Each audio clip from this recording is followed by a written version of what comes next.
Accuracy আর precision এই দুটো শব্দ আমরা প্রায়ই গুলিয়ে ফেলি তাই না? মানে মনে হয় যেন একই জিনিস। একদম। একটা ভালো পরিমাপ মানেই তো আমরা ভাবি অ্যাকিউরেট এবং প্রিসাইজ। কিন্তু বিজ্ঞানের চোখে দেখলে এদের মধ্যে কিন্তু আকাশ পাতাল তফাত।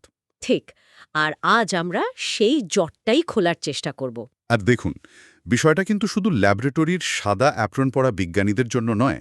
আমাদের দৈনন্দিন জীবনে নেওয়া প্রত্যেকটা পরিমাপের ভেতরেই এক ধরনের গোপন ভুল লুকিয়ে থাকে। বাহ, গোপন ভুল, ইন্টারেস্টিং। হ্যাঁ, আজকের আলোচনায় আমাদের লক্ষ্য হলো সেই ভুলগুলোকে চেনা এবং বোঝা। এর জন্য আমরা কি না ঘেটেছি বলুন তো? পদার্থবিজ্ঞানের text book, online science blog, lab manual. এমনকি আমি দেখলাম শুটারদের একটা অনলাইন ফোরামের আলোচনাও আছে আমাদের সোর্সের লিস্টে। ঠিক।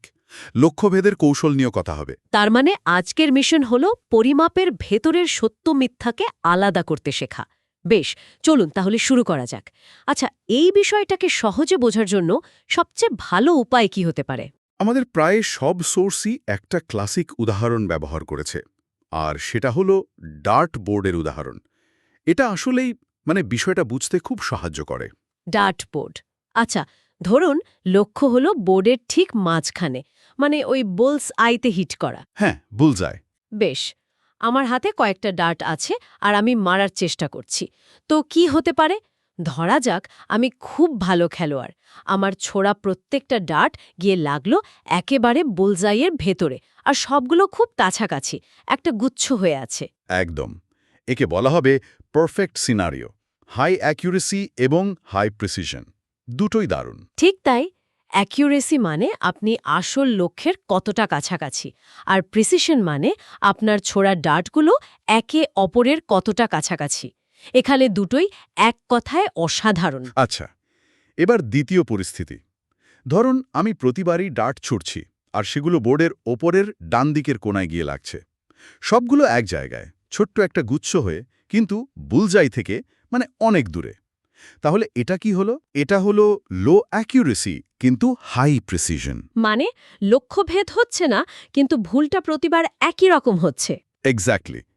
আপনি লক্ষ্যের কাছাকাছি নন, তাই লো অ্যাকিউরেসি, কিন্তু আপনার ছোঁড়াগুলো খুবই সামঞ্জস্যপূর্ণ, প্রতিবার একই জায়গায় লাগছে, তাই হাই প্রিসিশন। এর একটা খুব গুরুত্বপূর্ণ দিক আছে যা আমরা একটু পরেই আলোচনা করব।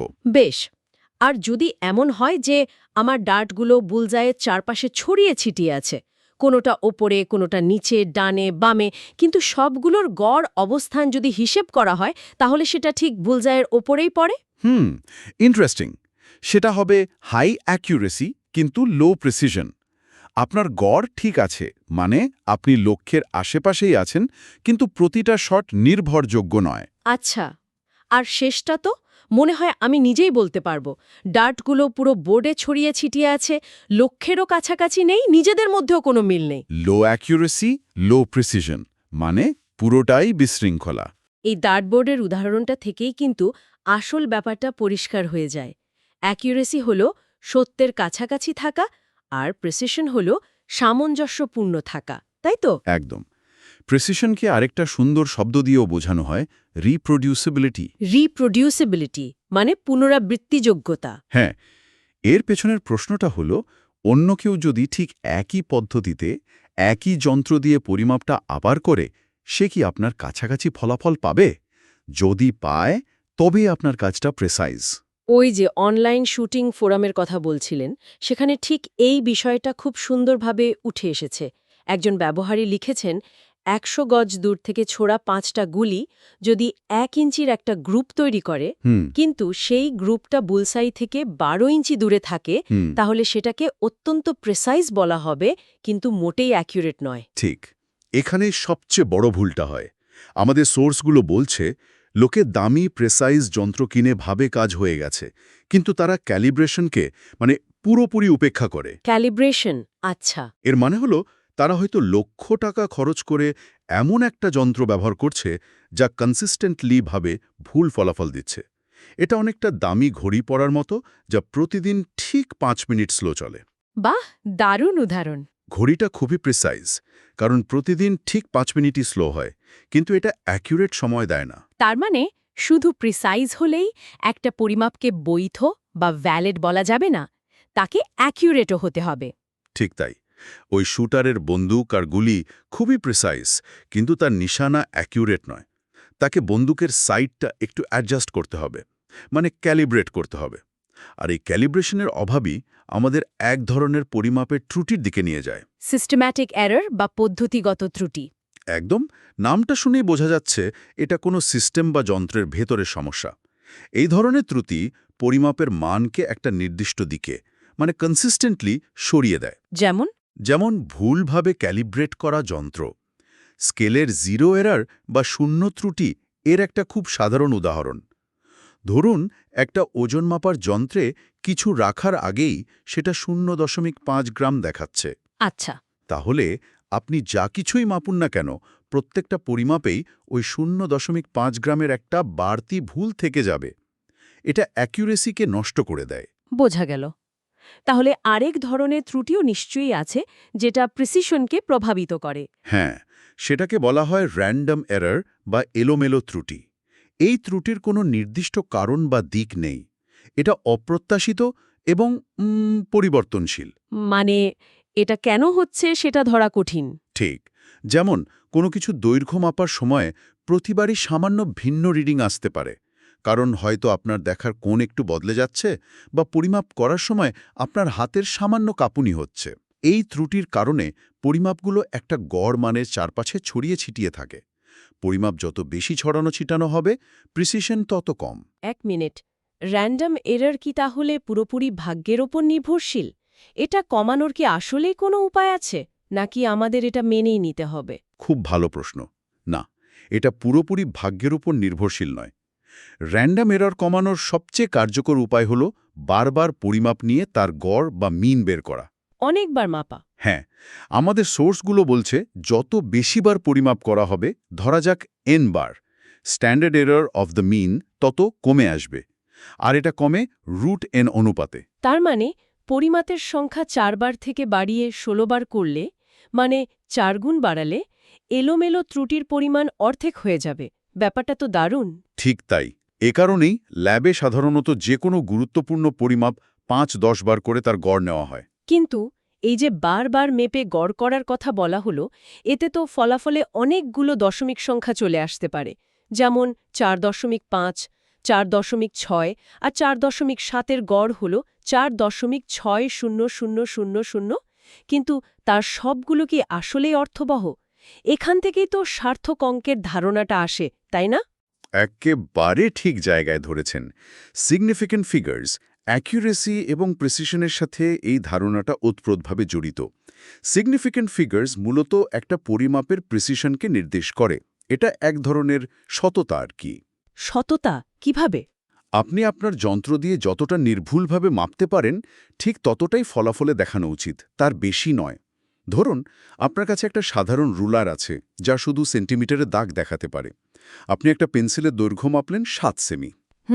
কিন্তু যদি আপনার কাছে মিলিমিটারের দাগ সহ একটা স্কেল থাকে, আপনি হয়তো মাপবেন 7.3 সেমি।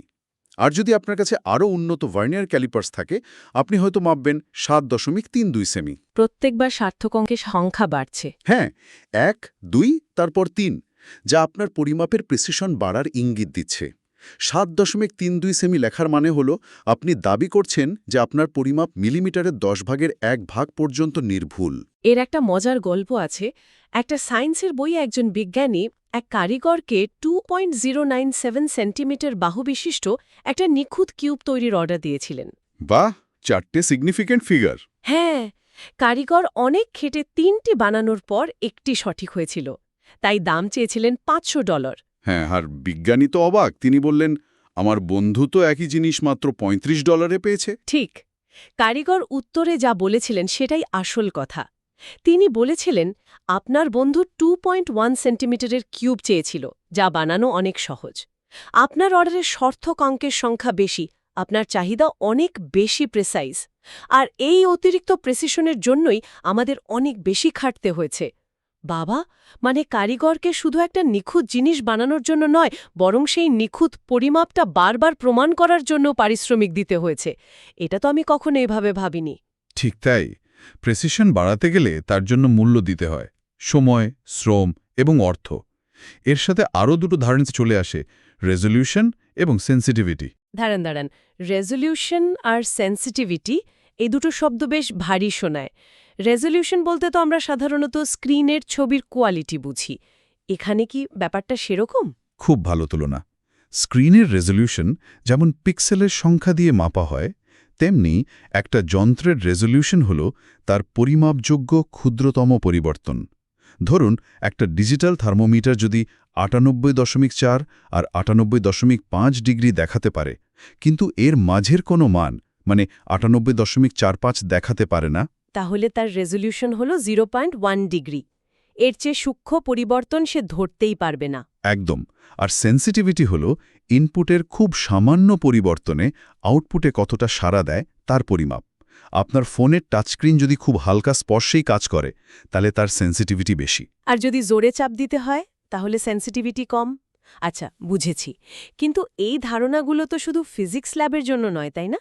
আমার কেন যেন মনে হচ্ছে এর প্রয়োগ আরও অনেক বিস্তৃত। অবশ্যই। আজকের দিনের সবচেয়ে বড় এবং মজার প্রয়োগ দেখা যায় সার্চ ইঞ্জিনে, মানে গুগলে। ইনফরমেশন সায়েন্সের জগতে প্রিসিশন এবং রিকল নামে দুটো মেট্রিক ব্যবহার করা হয়। প্রিসিশন এবং রিকল সার্চ ইঞ্জিনের ক্ষেত্রে এটা তো বেশ আকর্ষণীয় লাগছে। এর মানে কি? এখানে প্রিসিশন মানে হল সার্চের ফলাফলে আসা কতগুলো ডকুমেন্ট সত্যিই কাজের বা প্রাসঙ্গিক। ধরুন, আপনি বাংলাদেশের সেরা ফুচকার দোকানে লিখে সার্চ দিলেন। গুগল আপনাকে 10টা রেজাল্ট দেখালো। তার মধ্যে 8টা সত্যিই ফুচকার দোকানের তালিকা, আর বাকি দুটো অন্য কোনো রেস্টুরেন্টের। তাহলে এখানে গুগলের প্রিসিশন হল 80%, অর্থাৎ সে অপ্রাসঙ্গিক বা জাঙ্ক রেজাল্ট কতটা কম দেখাচ্ছে। বোঝা গেল। তাহলে রিকল কি? রিকল হল ওই বিষয়ে ইন্টারনেটে যতগুলো প্রাসঙ্গিক পেজ ছিল, তার মধ্যে থেকে গুগল কতগুলোকে খুঁজে আপনার সামনে আনতে পেরেছে। হয়তো ইন্টারনেটে বাংলাদেশের সেরা ফুচকার দোকান নিয়ে মোট 20টা ভালো আর্টিকেল ছিল, গুগল তার মধ্যে 8টা খুঁজে এনেছে, তাহলে তার রিকল হল 40%। মানে সে হয়তো বাকি 12টা প্রাসঙ্গিক পেজ খুঁজে পায়নি বা মিস করে গেছে। বাহ! তার মানে এখানে একটা দারুণ ট্রেড অফ বা ভারসাম্যের ব্যাপার আছে। একদম। এটাই আসল বিষয়। একজন সাধারণ ব্যবহারকারী যখন ফুচকার দোকান খুঁজে, তার জন্য হাই প্রেসিশন বেশি দরকার। সে চায় প্রথম কয়েকটা রেজাল্ট যেন একদম নিখুঁত হয়। হ্যাঁ, অপ্রয়োজনীয় তথ্য সে চায় না। তার জন্য রিকল কম হলেও চলে। ঠিক। কিন্তু ভাবুন একজন ডাক্তারের কথা, যিনি কোনো বিরল রোগের চিকিৎসা পদ্ধতি নিয়ে গবেষণা করছেন। তিনি যখন সার্চ করবেন, তার জন্য হাই রিকল সবচেয়ে জরুরি। তিনি চান ওই বিষয়ে লেখা একটাও আর্টিকেল যেন তার চোখ এড়িয়ে না যায়। এমনকি যদি তার জন্য কিছু অপ্রাসঙ্গিক রেজাল্টও দেখতে হয়। হ্যাঁ, দারুণ সংযোগ।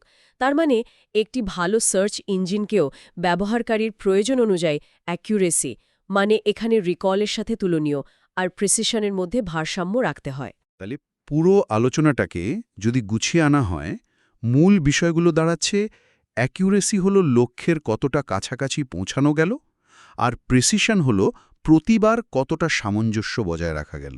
একদম। অ্যাকিউরেসি হল আসল মানের কাছাকাছি যাওয়া, আর প্রিসিশন হল বারবার একই ফলাফল পাওয়া। একটি ভালো, নির্ভরযোগ্য বা ভ্যালিড পরিমাপের জন্য আমাদের দুটোই দরকার।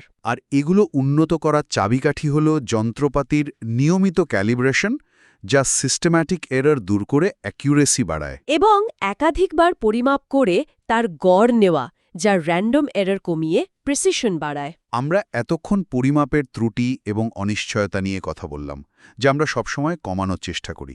কিন্তু এমন কি কোনো পরিস্থিতি হতে পারে যেখানে এই অনিশ্চয়তা প্রকৃতিরই একটা অন্তর্নিহিত বৈশিষ্ট্য, যা কোনোভাবেই দূর করা সম্ভব নয়? আপনি তো কোয়ান্টাম মেকানিক্সের দিকে নিয়ে যাচ্ছেন। হাইজেনবার্গের আনসার্টেনিটি প্রিন্সিপাল বা অনিশ্চয়তা নীতি ঠিক এই কথাই বলে। ঠিক তাই। এই নীতি অনুযায়ী আমরা কোনো কণার অবস্থান এবং তার ভরবেগ, এই দুটো জিনিস একই সাথে নিখুঁতভাবে মাপতে পারি না। একটির পরিমাপ যত প্রেসাইজ হবে, অন্যটির অনিশ্চয়তা ততটাই বেড়ে যাবে। আর মজার ব্যাপার হলো, এটি আমাদের যন্ত্রের কোনো ত্রুটি নয়, বা আমাদের পরিমাপ পদ্ধতির কোনো সীমাবদ্ধতাও নয়। এটা বাস্তবতার একটা মৌলিক বৈশিষ্ট্য। এই বিষয়টি আমাদের ভাবতে বাধ্য করে যে জ্ঞানের সর্বোচ্চ সীমায় পৌঁছানোর পরেও হয়তো কিছু অনিশ্চয়তা চিরকাল আমাদের সঙ্গী হয়েই থেকে যাবে।